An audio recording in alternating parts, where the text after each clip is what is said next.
I was a graduate assistant at the University of North Carolina for Mac Brown, and his brother Watson had just taken the UAB job, and the way I got the job is I agreed to work for free for 6 months, and so that helps you get your first quote unquote 1A job. I made $17,000 a year, and I lived in a 500 square foot apartment, and candidly, it was probably some of the most enjoyable coaching days I've ever had. But to your point, I was very, very fortunate to do that. And I think that most of that, you start a leg up. My father was in football for 50 years, yeah, so absolutely. Without that, I don't think that happens. And you started to say that you wanted to coach like at an early age. Yeah. So my dad tells me when I was a little boy, I immediately wanted to start doing it. I was very fortunate as a child in that I was exposed to. So I had some tremendous advantages, and I saw how coaches reacted with the players, and I saw the players reacted to the coaches. And I was around the Sooners a lot in the 80s, and obviously Coach Switzer is very much a player's coach, and just watching him interact with his team and his team interact really motivated me to want to be in this vocation. What's the adjustment phase been like so far through the spring?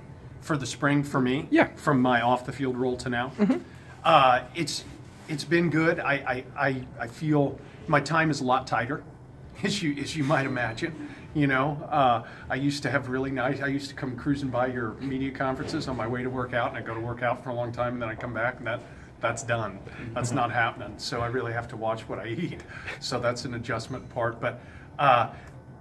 I worked with Chris Ash 10 years ago at San Diego State, and I wasn't with him very long, and I figured out this guy's a little different. This guy sees a little bit more than most of us see. He's a little sharper. So every day when I get to go into the room with the guys I'm working with right now, I really enjoy being back in the room, able to coach, but also just listening to their thoughts and gathering their information, and that part has been really, really motivating for me. Some of the details, some of the things that I had coached, felt I'd done a good job coaching for 10, 15 years.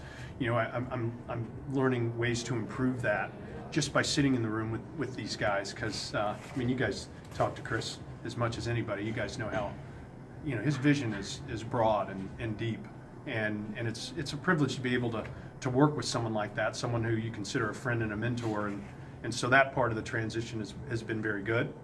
But I do feel like my time is tight. I feel like I'm always at 100 miles an hour, and that's just major college football today.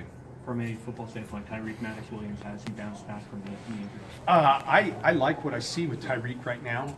I think he's moving very well. It's my opinion that sometimes an injury has a physical recovery, and it also has an emotional or mental recovery. And I would say we're more on the emotional, mental side of it now. But he's cutting well, he's running well. There are occasional times where I feel like he's hurting a little bit, where there's some swelling in there and things like that, which is very normal, I think, for that. And so I'm trying to trim his reps at times to make sure that he is as healthy as possible, so that we can get him to the summer and then to August and then to week 1 as healthy as possible. But I foresee, the trainer would be a better guy to ask, but from what I'm seeing from him and the vibe I feel from him, he's going to be 100 miles an hour when we hit August 1st. What have you seen out of Malik Dixon early? Yeah, he's a fun guy to watch, isn't he? First thing you notice is his range. He's really, really long, Stretch Armstrong, and he's got really long levers and a long frame. You can tell he's got a lot of DB skills, and he's been trained as a third-level defender. But we're asking him to play a little bit closer to the line of scrimmage. So he's going through an adjustment period right now, and our offense is doing a great job of constantly bringing that Sam Backer into the box and making him basically prove his manhood on the line of scrimmage, for lack of a better term. And so there's some adjustment there. And I think for a tall player, like for you, it's going to be hard for you to get your pads down. It's just harder for taller people to get their pads down. And so we're adjusting with that. And as a DB, you aren't as exposed to that as often. And so we're going through an adjustment phase there. But like today at practice, he made a couple of really nice plays on the ball. He had a nice pick to kind of close out practice. And his ball skills, the DB parts of his game are very advanced, and he's really accelerated his learning curve on the backer part of his game. But we still have work there. Got time for two more. At the Jack, what have you seen from Lamar? Yeah, first thing you notice about Elam is he's a beautiful looking kid now. I mean, just he's the way you picture in your mind. That's what you want an outside backer to look like. Elam has times where he absolutely flashes on film and really looks sharp. And then there are some times where he fades a little bit. And so right now I'm trying to help him be more flash than fade. And that's just going to be a work in process. My coaching style tends to be a little bit slower, much to the chagrin of many of my bosses. But I'm going to up-coach my guys, and I believe that Elam is very receptive to my style. And the more I can connect with those guys, the faster that maturation process will occur. What's the best piece of advice your dad ever gave you going, through the coaching thing, not to do, maybe follow his path my dad was a good dad. My dad never pushed me anywhere. Candidly, I'm pushing my kids to, maybe stay out of the sports business. Sure. But my father, I can't say that he necessarily gave me any one true piece of advice, but the thing that he taught me as his son was simply, if you communicate with me, I can help you. Mm-hmm. And that's what I tell my players. Say, if we're messed up in class or if we late to a tutor, just tell me about it. I can help you. It's not that I won't fuss at you.